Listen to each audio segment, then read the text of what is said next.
इफिसियों अध्याय 1। पौलुस की ओर से, जो परमेश्वर की इच्छा से यीशु मसीह का प्रेरित है, उन पवित्र और मसीह यीशु में विश्वासी लोगों के नाम जो इफिसुस में हैं,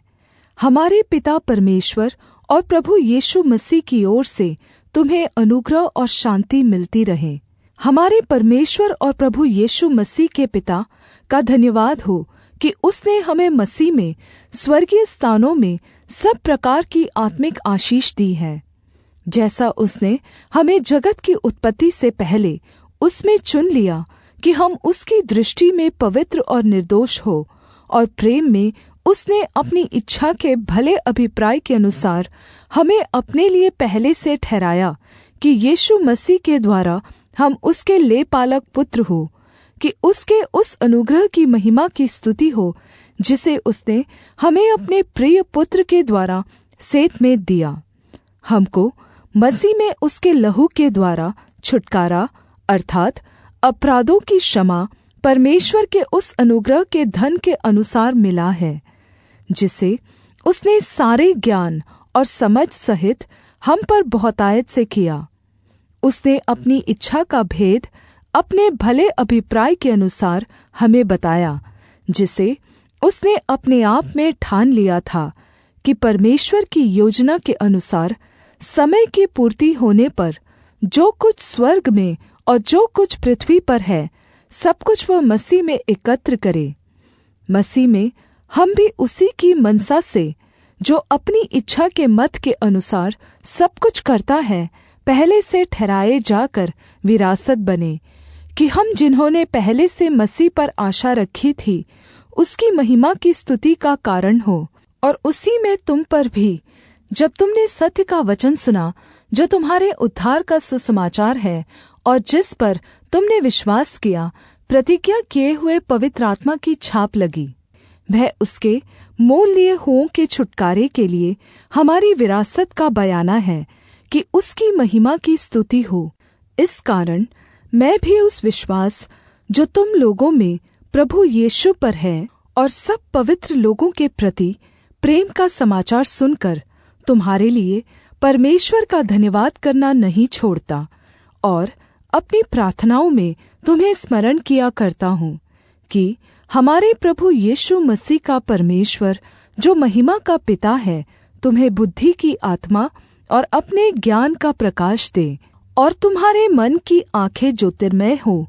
कि तुम जान लो कि हमारे बुलाहट की आशा क्या है, और पवित्र लोगों में उसकी विरासत की महिमा का धन कैसा है, और उसकी सामर्थ्य हमारी ओर जो विश्वास करते हैं कितनी महान है, उसकी शक्ति के प्रभाव के उस कार्य के अनुसार जो उसने मसीह के विषय में किया, कि उसको मरे हुओं में से जिलाकर स्वर्गीय स्थानों में अपनी दाहिनी ओर सब प्रकार की प्रधानता और अधिकार और सामर्थ्य और प्रभुता के और हर एक नाम के ऊपर, जो न केवल इस लोक में पर आने वाले लोक में भी लिया जाएगा, बैठाया, और सब कुछ उसके पाँव तले कर दिया, और उसे सब वस्तुओं पर शिरोमणि ठहराकर कलीसिया को दे दिया। यह उसकी देह है और उसी की परिपूर्णता है, जो सब में सब कुछ पूर्ण करता है। इफिसियों अध्याय 2। और उसने तुम्हें भी जिलाया, जो अपने अपराधों और पापों के कारण मरे हुए थे, जिनमें तुम पहले इस संसार की रीति पर और आकाश के अधिकार के अधिपति अर्थात् उस आत्मा के अनुसार चलते थे, जो अब भी आज्ञा न मानने वालों में कार्य करता है। इनमें हम भी सब के सब पहले अपने शरीर की लालसाओं में दिन बिताते थे, और शरीर और मन की मनसाएं पूरी करते थे, और अन्य लोगों के समान स्वभाव ही से क्रोध की संतान थे। परंतु परमेश्वर ने, जो दया का धनी है, अपने उस बड़े प्रेम के कारण जिससे उसने हमसे प्रेम किया, जब हम अपराधों के कारण मरे हुए थे, तो हमें मसीह के साथ जिलाया। अनुग्रह ही से तुम्हारा उद्धार हुआ है, और मसीह यीशु में उसके साथ उठाया और स्वर्गीय स्थानों में उसके साथ बैठाया, कि वह अपनी उस दया से जो मसीह यीशु में हम पर है, आने वाले समयों में अपने अनुग्रह का असीम धन दिखाए। क्योंकि विश्वास के द्वारा अनुग्रह ही से तुम्हारा उद्धार हुआ है, और यह तुम्हारी ओर से नहीं वरन परमेश्वर का दान है, और न कर्मों के कारण, ऐसा न हो कि कोई घमंड करे। क्योंकि हम परमेश्वर की रचना है और मसीह यीशु में उन भले कामों के लिए सिरजे गए जिन्हें परमेश्वर ने पहले से हमारे करने के लिए तैयार किया। इस कारण स्मरण करो कि तुम जो शारीरिक रीति से अन्य जाति हो और जो लोग शरीर में हाथ के किए हुए खतने से खतना वाले कहलाते हैं, वे तुमको खतना रहित कहते हैं। तुम लोग उस समय मसीह से अलग और इस्राएल की प्रजा के पद से अलग किए हुए और प्रतिज्ञा की वाचाओं के भागी न थे, और आशाहीन और जगत में ईश्वर रहित थे। पर अब मसीह यीशु में तुम जो पहले दूर थे, मसीह के लहू के द्वारा निकट हो गए हो। क्योंकि वही हमारा मेल है, जिसने यहूदियों और अन्य जातियों को एक कर दिया और अलग करने वाले दीवार को जो बीच में थी ढा दिया, और अपने शरीर में बैर अर्थात वह व्यवस्था जिसकी आज्ञाएं विधियों की रीति पर थी मिटा दिया, कि दोनों से अपने में एक नई जाति उत्पन्न करके मेल करा दे, और क्रूस पर बैर को नाश करके इसके द्वारा दोनों को एक देह बनाकर परमेश्वर से मिलाए। और उसने आकर तुम्हें जो दूर थे और उन्हें जो निकट थे, दोनों को मेल मिलाप का सुसमाचार सुनाया। क्योंकि उसी के द्वारा हम दोनों की एक आत्मा में पिता के पास पहुँच होती है। इसलिए तुम अब परदेशी और मुसाफिर नहीं रहे, परन्तु पवित्र लोगों के संगी स्वदेशी और परमेश्वर के घराने के हो गए, और प्रेरितों और भविष्यद्वक्ताओं की नींव पर, जिसके कोने का पत्थर मसीह यीशु आप ही है, बनाए गए हो, जिसमें सारी रचना एक साथ मिलकर प्रभु में एक पवित्र मंदिर बनती जाती है, जिसमें तुम भी आत्मा के द्वारा परमेश्वर का निवासस्थान होने के लिए एक साथ बनाए जाते हो। इफिसियों अध्याय 3। इसी कारण मैं पौलुस, जो तुम अन्य जातियों के लिए मसीह यीशु का बंदी हूँ, यदि तुमने परमेश्वर के उस अनुग्रह के प्रबंध का समाचार सुना हो जो तुम्हारे लिए मुझे दिया गया, अर्थात यह कि वह भेद मुझ पर प्रकाश के द्वारा प्रकट हुआ, जैसा मैं पहले संक्षेप में लिख चुका हूँ, जिससे तुम पढ़कर जान सकते हो कि मैं मसीह का वह भेद कहाँ तक समझता हूँ, जो अन्य समयों में मनुष्यों की संतानों को ऐसा नहीं बताया गया था, जैसा कि आत्मा के द्वारा अब उसके पवित्र प्रेरितों और भविष्यद्वक्ताओं पर प्रकट किया गया है। अर्थात यह कि मसीह यीशु में सुसमाचार के द्वारा अन्य जातीय लोग विरासत में सहभागी और एक ही देह के और प्रतिज्ञा के भागी हैं। और मैं परमेश्वर के अनुग्रह के उस दान के अनुसार, जो सामर्थ्य के प्रभाव के अनुसार मुझे दिया गया, उस सुसमाचार का सेवक बना। मुझ पर, जो सब पवित्र लोगों में से छोटे से भी छोटा हूँ, यह अनुग्रह हुआ कि मैं अन्य जातियों को मसीह के अगम्य धन का सुसमाचार सुनाऊं, और सब पर यह बात प्रकाशित करूं कि उस भेद का प्रबंध क्या है, जो सबके सृजनहार परमेश्वर में आदि से गुप्त था, ताकि अब कलीसिया के द्वारा परमेश्वर का विभिन्न प्रकार का ज्ञान उन प्रधानों और अधिकारियों पर, जो स्वर्गीय स्थानों में हैं, प्रकट किया जाए। उस सनातन मनसा के अनुसार जो उसने हमारे प्रभु मसीह यीशु में की थी, जिसमें हमको उस पर विश्वास रखने से साहस और भरोसे से निकट आने का अधिकार है। इसलिए मैं विनती करता हूँ कि जो क्लेश तुम्हारे लिए मुझे हो रहे हैं, उनके कारण साहस न छोड़ो, क्योंकि उनमें तुम्हारी महिमा है। मैं इसी कारण उस पिता के सामने घुटने टेकता हूँ, जिससे स्वर्ग और पृथ्वी पर हर एक घराने का नाम रखा जाता है, कि वह अपनी महिमा के धन के अनुसार तुम्हें यह दान दे कि तुम उसके आत्मा से अपने भीतरी मनुष्यत्व में सामर्थ्य पाकर बलवन्त होते जाओ, और विश्वास के द्वारा मसीह तुम्हारे हृदय में बसे, कि तुम प्रेम में जड़ पकड़कर और नींव डालकर सब पवित्र लोगों के साथ भली भाँति समझने की शक्ति पाओ कि उसकी चौड़ाई और लंबाई और ऊंचाई और गहराई कितनी है, और मसीह के उस प्रेम को जान सको जो ज्ञान से परे है, कि तुम परमेश्वर की सारी भरपूरी तक परिपूर्ण हो जाओ। अब जो ऐसा सामर्थी है कि हमारी विनती और समझ से कहीं अधिक काम कर सकता है, उस सामर्थ्य के अनुसार जो हम में कार्य करता है, कलीसिया में और मसीह यीशु में उसकी महिमा पीढ़ी से पीढ़ी तक युगानुयुग होती रहे। आमीन। इफिसियों अध्याय 4। इसलिए मैं जो प्रभु में बंदी हूँ, तुमसे विनती करता हूँ कि जिस बुलाहट से तुम बुलाए गए थे उसके योग्य चाल चलो, अर्थात सारी दीनता और नम्रता सहित और धीरज धरकर प्रेम से एक दूसरे की सह लो, और मेल के बंधन में आत्मा की एकता रखने का यत्न करो। एक ही देह है और एक ही आत्मा, जैसे तुम्हें जो बुलाए गए थे अपने बुलाए जाने से एक ही आशा है, एक ही प्रभु है, एक ही विश्वास, एक ही बपतिस्मा, और सबका एक ही परमेश्वर और पिता है, जो सबके ऊपर और सबके मध्य में और सब में है। पर हम में से हरेक को मसीह के दान के परिमाण से अनुग्रह मिला है। इसलिए वह कहता है, वह ऊंचे पर चढ़ा और बंदियों को बांध ले गया और मनुष्यों को दान दिए। उसके चढ़ने से और क्या अर्थ पाया जाता है? केवल यह है कि वह पृथ्वी की निचली जगहों में उतरा भी था, और जो उतर गया यह वही है जो सारे आकाश के ऊपर चढ़ भी गया, कि सब कुछ परिपूर्ण करे।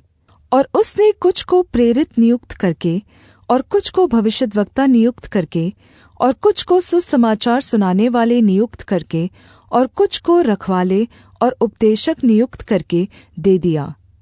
जिससे पवित्र लोग सिद्ध हो जाए और सेवा का काम किया जाए, और मसीह की देह उन्नति पाए, जब तक कि हम सब के सब विश्वास और परमेश्वर के पुत्र की पहचान में एक न हो जाए, और एक सिद्ध मनुष्य न बन जाए, और मसीह के पूरे डीलडौल तक न बढ़ जाए, ताकि हम आगे को बालक न रहे, जो मनुष्यों की ठग विद्या और चतुराई से उनके भ्रम की युक्तियों की और उपदेश की हर एक वायु से उछाले और इधर-उधर घुमाए जाते हो, वरन प्रेम में सच बोले और सब बातों में उसमें जो सिर है अर्थात मसीह में बढ़ते जाएं, जिससे सारी देह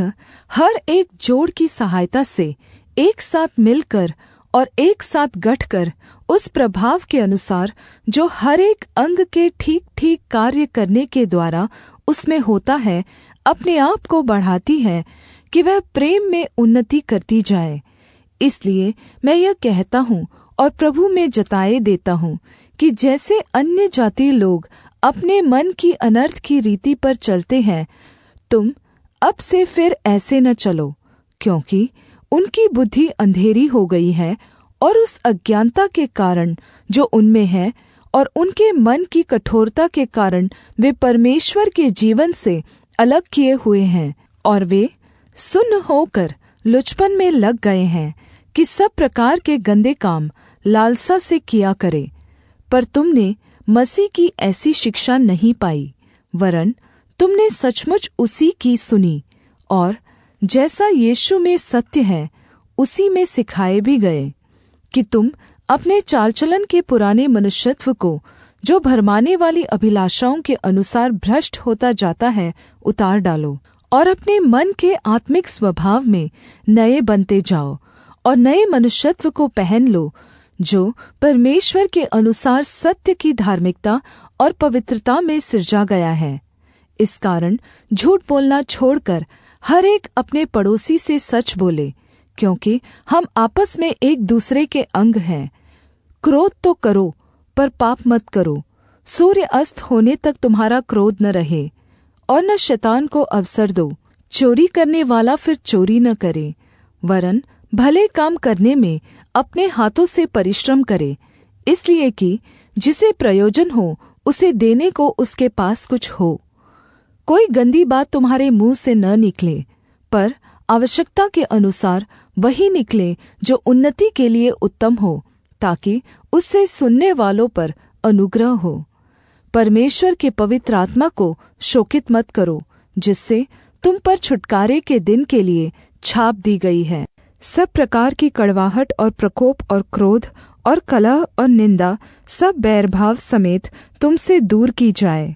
एक दूसरे पर कृपालु और करुणामय हो, और जैसे परमेश्वर ने मसीह में तुम्हारे अपराध क्षमा किए, वैसे ही तुम भी एक दूसरे के अपराध क्षमा करो। इफिसियों अध्याय 5। इसलिए प्रिय बच्चों के समान परमेश्वर का अनुसरण करो और प्रेम में चलो, जैसे मसीह ने भी तुमसे प्रेम किया और हमारे लिए अपने आप को सुखदायक सुगंध के लिए परमेश्वर के आगे भेंट करके बलिदान कर दिया। जैसा पवित्र लोगों के योग्य है, वैसा तुम में व्यभिचार और किसी प्रकार के अशुद्ध काम या लोभ की चर्चा तक न हो, और न निर्लज्जता, न मूर्खता की बातचीत की, न उपहास की, क्योंकि ये बातें शोभा नहीं देती, वरन धन्यवाद ही सुना जाए।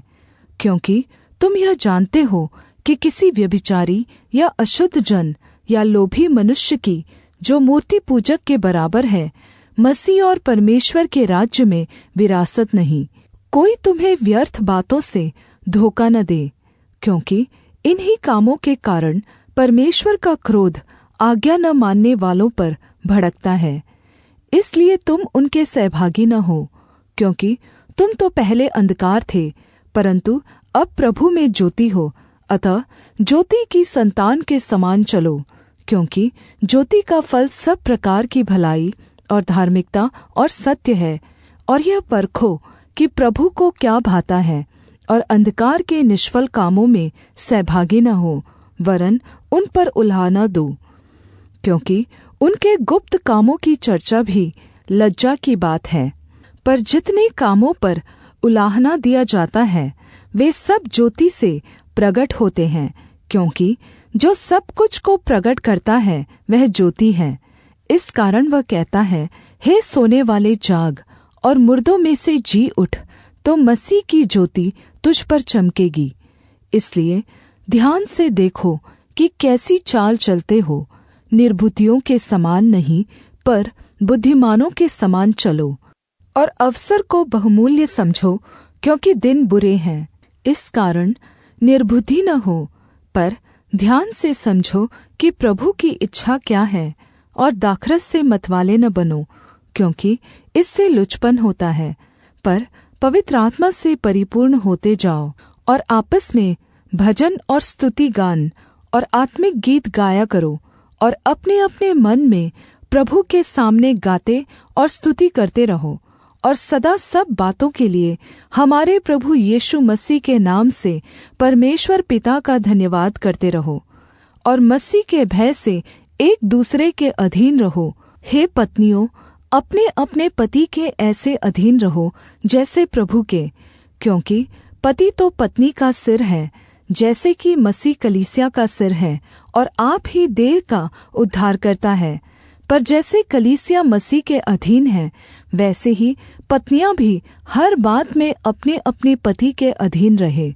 हे पतियों, अपनी अपनी पत्नी से प्रेम रखो, जैसा मसीह ने भी कलीसिया से प्रेम करके अपने आप को उसके लिए दे दिया, कि उसको वचन के द्वारा जल के स्नान से शुद्ध करके पवित्र बनाए, और उसे एक ऐसी तेजस्वी कलीसिया बनाकर अपने पास खड़ी करे, जिसमें न कलंक, न झुर्री, न कोई ऐसी वस्तु हो, वरन पवित्र और निर्दोष हो।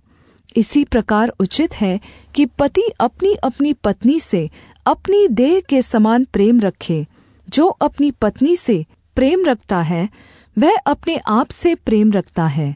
क्योंकि किसी ने कभी अपने शरीर से बैर नहीं रखा, वरन उसका पालन पोषण करता है, जैसा मसीह भी कलीसिया के साथ करता है, इसलिए कि हम उसकी देह के अंग हैं। इस कारण पुरुष माता पिता को छोड़कर अपनी पत्नी से मिला रहेगा और वे दोनों एक तन होंगे। यह भेद तो बड़ा है, पर मैं मसीह और कलीसिया के विषय में कहता हूँ। पर तुम में से हर एक अपनी पत्नी से अपने समान प्रेम रखे और पत्नी भी अपने पति का भय माने। इफिसियों अध्याय 6। हे बच्चों, प्रभु में अपने माता पिता के आज्ञाकारी बनो, क्योंकि यह उचित है। अपनी माता और पिता का आदर कर, यह पहली आज्ञा है, जिसके साथ प्रतिज्ञा भी है, कि तेरा भला हो और तू धरती पर बहुत दिन जीवित रहे। और हे पिताओं, अपने बच्चों को रिस न दिलाओ, परंतु प्रभु की शिक्षा और चेतावनी देते हुए उनका पालन पोषण करो। हे दासों, जो लोग संसार के अनुसार तुम्हारे स्वामी हैं, अपने मन की सीधाई से डरते और काँपते हुए जैसे मसीह की, वैसे ही उनकी भी आज्ञा मानो। और मनुष्यों को प्रसन्न करने वालों के समान दिखाने के लिए सेवा न करो, पर मसीह के दासों के समान मन से परमेश्वर की इच्छा पर चलो। और उस सेवा को मनुष्यों की नहीं, परंतु प्रभु की जानकर स्वेच्छा से करो, क्योंकि तुम जानते हो कि जो कोई जैसा अच्छा काम करेगा, चाहे दास हो चाहे स्वतंत्र, प्रभु से वैसा ही पाएगा।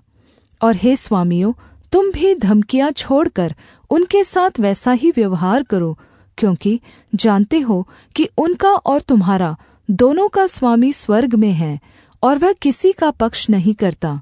इसलिए प्रभु में और उसकी शक्ति के प्रभाव में बलवन्त बनो। परमेश्वर के सारे हथियार बाँध लो, कि तुम शैतान की युक्तियों के सामने खड़े रह सको। क्योंकि हमारा यह मल्लयुद्ध लहू और मांस से नहीं, परंतु प्रधानों से और अधिकारियों से और इस संसार के अंधकार के शासकों से और उस दुष्टता की आत्मिक सेनाओं से है, जो आकाश में है। इसलिए परमेश्वर के सारे हथियार बाँध लो, कि तुम बुरे दिन में सामना कर सको और सब कुछ पूरा करके स्थिर रह सको।